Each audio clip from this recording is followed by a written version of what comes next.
የያዕቆብ መልእክት ምዕራፍ 4 በእናንተ ዘንድ ጦርና ጠብ ከወዴት ይመጣሉ? በብልቶቻችሁ ውስጥ ከሚዋጉ ከነዚህ ከምቾታችሁ አይደለምን? ትመኛላችሁ፣ ለእናንተም አይሆንም፣ ትገላላችሁ፣ በብርቱም ትፈልጋላችሁ፣ ልታገኙም አትችሉም፣ ትጣላላችሁ፣ ትዋጉማላችሁ፣ ነገር ግን አትለምኑምና ለእናንተ አይሆንም። ትለምናላችሁ፣ በምቾታችሁም ትከፍሉ ዘንድ በክፉ ትለምናላችሁና አትቀበሉም። አመንዝሮች ሆይ ዓለምን መውደድ ለእግዚአብሔር ጥል እንዲሆን አታውቁምን? እንግዲህ የዓለም ወዳጅ ሊሆን የሚፈቅድ ሁሉ የእግዚአብሔር ጠላት ሆኗል።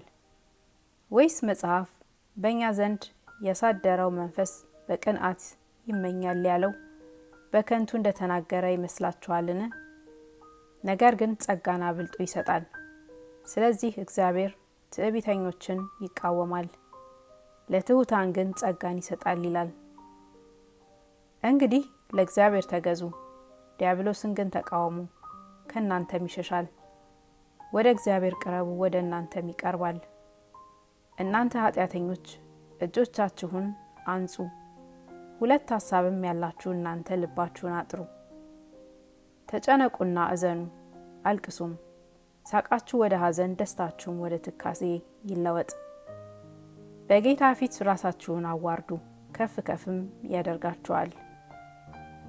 ወንድሞች ሆይ እርስ በርሳችሁ አትተማሙ። ወንድሙን የሚያማ በወንድሙም የሚፈርድ ሕግን ያማል፣ በሕግም ይፈርዳል። በሕግም ብትፈርድ ፈራጅ ነህ እንጂ ሕግን አድራጊ አይደለህም። ሕግን የሚጥስና የሚፈርድ አንድ ነው፣ እርሱም ሊያድን ሊያጠፋም የሚችል ነው።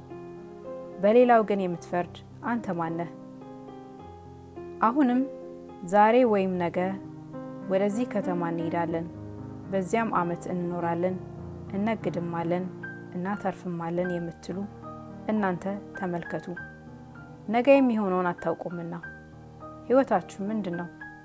ጥቂት ጊዜ ታይቶ ኋላ እንደሚጠፋ እንፋሎት ናችሁና። በዚህ ፋንታ ጌታ ቢፈቅድ ብንኖርም ይህን ወይም ያን እናደርጋለን ማለት ይገባችኋል። አሁን ግን በትዕቢታችሁ ትመካላችሁ። እንደዚህ ያለ ትምክህት ሁሉ ክፉ ነው። እንግዲህ በጎ ለማድረግ አውቆ ለማይሰራው ኃጢአት ነው።